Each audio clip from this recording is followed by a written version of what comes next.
You know, Ethiopia fascinates me. The last few months have seen a lot of developments. Now, that country is emerging as an African aviation hub of note, overtaking Dubai as a gateway to the continent. Addis Ababa has grown its volume of international transfer passengers to Sub-Saharan Africa.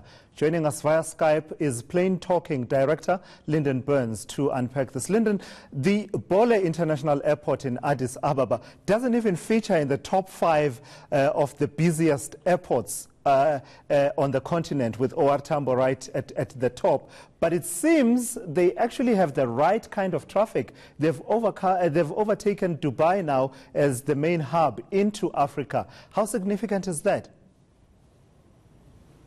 I think it's significant from a number of points of view.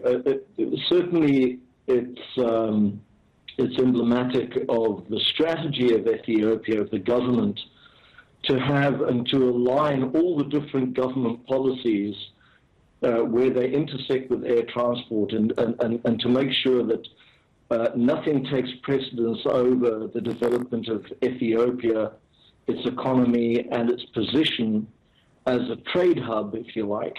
And really what they're doing is they're copying what Singapore did in the 1970s and 80s, and what, ironically, Dubai has done as well. And what's interesting with Dubai and Ethiopia is that these are places that actually don't have any natural oil or rich resource in that sense, minerals. And they've had to reinvent the way in which the world considers them and thinks about them. And they've said, what we have to our advantage, if we just turn the globe a little bit, we can put ourselves in the center and reinvent ourselves as a trading hub. And we'll make our national airline, or our airline, the main vessel for doing that. We'll make it a big connector, and we'll drive everything through that. And so what have they done to do that? You know, if you go back 10, 15 years, the big thing in air transport was that people wanted to travel as fast as they could, point to point, without making a stop en route, because that's, it's an inconvenience, and it lengthens the journey. But what both Emirates and what Ethiopia have done in copying them is they said, look, we want to bring you through our hub. We want to create the volume of traffic through our hub. And to entice you there, we will make sure that we have enough connections onwards. So we'll start flying to enough destinations, and we'll offer those fares at more competitive and affordable fares or prices than what you pay for a non-stop. So I think what you've got to look at, what would be interesting to see at some point, is, number one, how many of the people that are going via Addis Ababa are actually staying in Addis Ababa to do business, or stay in Ethiopia to do business, and how many of them are actually traveling onwards, just connecting at Bole International.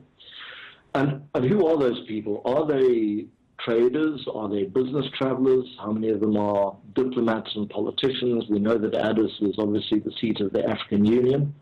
And so what sort of value are they adding to those economies?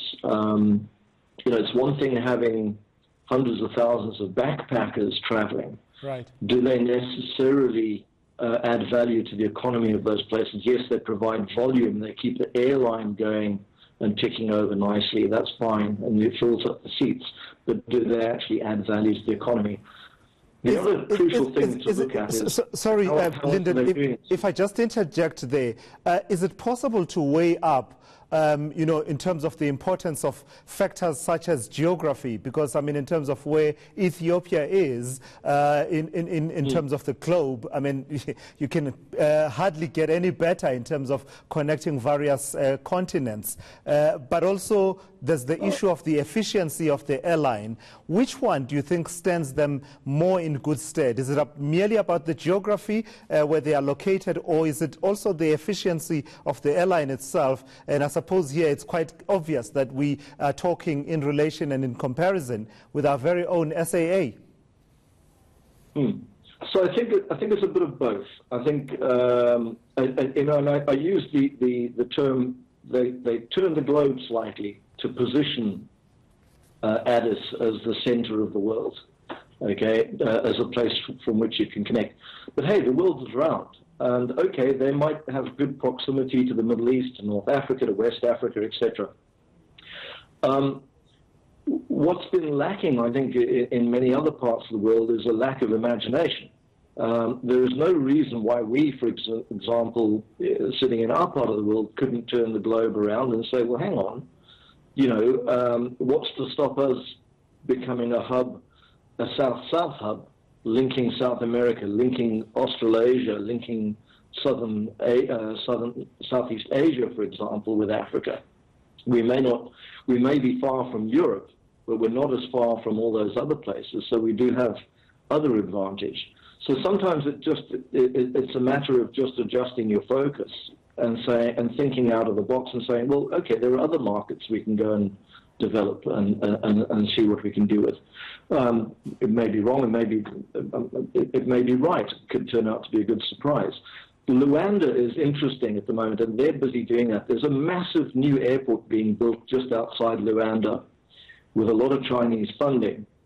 And I was up there earlier this year visiting the site, and the Minister of Transport there was saying they are intending to have over 25 million passengers a year coming through that airport.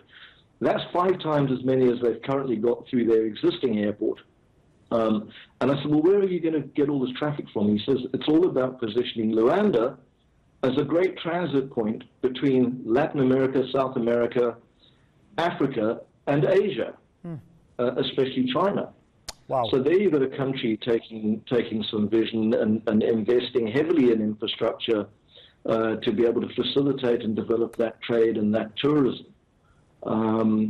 So yeah, you don't have to be sitting just north of the equator, in that area between Turkey, Dubai, and Addis Ababa. All right, Lyndon, we are completely out of time.